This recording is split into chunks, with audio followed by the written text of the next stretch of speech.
Alright guys, welcome to today's little short extra credit episode of Miata University. This is going to be a short video because what we're going to do is tackle just one specific issue that you may come across in your working on cars. And that is a stripped bolt or a stripped nut. In this case we have, if you look down here, this is the base of the seatbelt reel that got stripped during a roll bar installation. So we've had to take the roll bar out so we can go ahead and re-tap that. Now that's where this kit comes in place. This is called a tap and die set.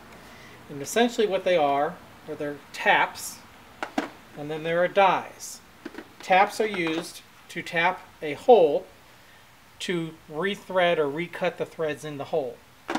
And a die is used to retap or recut the holes in a bolt. So in this case we're going to use a tap. I've already set it up right here. And this is actually, interestingly enough, a standard thread, one of the few standard threads in a Miata. Okay, so the standard threads in a Miata are really unusual. Most everything is metric. In this case, though, the seatbelt anchors, like this one down here, this one up here, and the one at the top of the seatbelt tower, all use a standard thread, or the American thread, as a lot of people refer to it, or SAE thread, or even Imperial is sometimes called. Anyways, it's the American threads, not the one the rest of the world uses, which is metric. Might have something to do with the fact that it's only for the seatbelt harnesses. Maybe it was a requirement of the government. I don't know. Regardless, they are standard threads, so if you go to tap them, you're going to have to use a standard tap, which is this right here.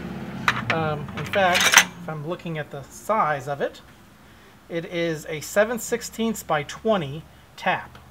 So what we want to do is, since we're going to be cutting metal, just like if you were drilling, sometimes you're going to use a little bit of lubricant on it, and what that does is it allows things to go a little smoother. It's also going to catch the threads, or excuse me, the shavings. So we're just going to do this really easily until it starts to find its way. You'll notice a tap has a tapered edge, and the threads kind of disappear towards the tip. And the reason for that is because you're going to be starting to cut, and when you get into this middle section is where the full thread is. So we're going to go in here, we're going to try to keep it straight, and we're just going to continue to turn until it starts grabbing. Okay, now it's starting to grab, and sometimes it'll try to wiggle on you, so you try to keep it straight. And we're just going to kind of turn this until it starts grabbing, like so. And there'll be a little bit of resistance, but it should still be able to go. You shouldn't have to like really torque on it, depending on how bad the threads are. Now what you want to do is kind of back off every so often to kind of just recut the threads. So you'll see I'll do a turn, and then maybe, oops, there goes the WD-40. I'll do a couple of turns and they'll back off, and you'll notice that it starts getting easier because we've cut those threads. When you get to the point where it's just kind of going all the way through real easily, all the threads have been cut and you're good to go.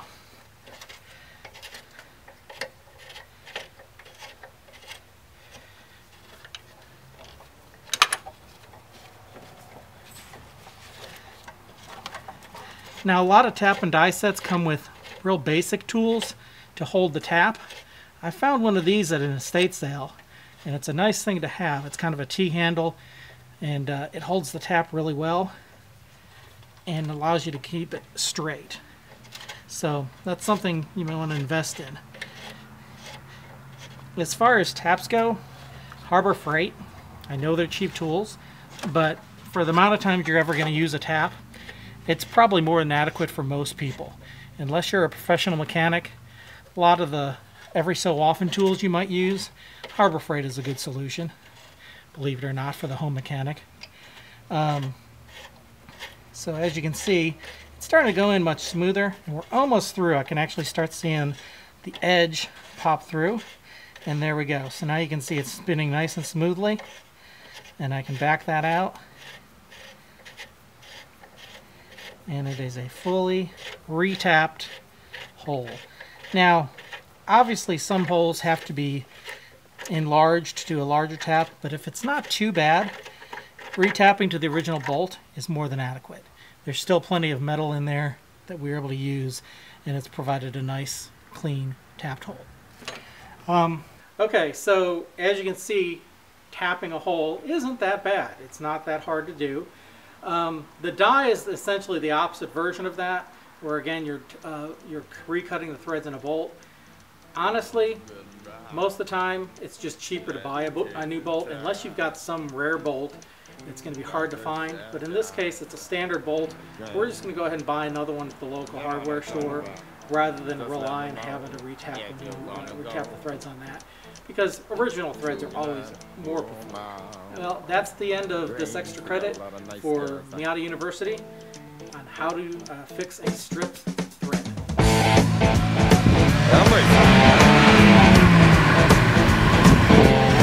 Watching Miata University.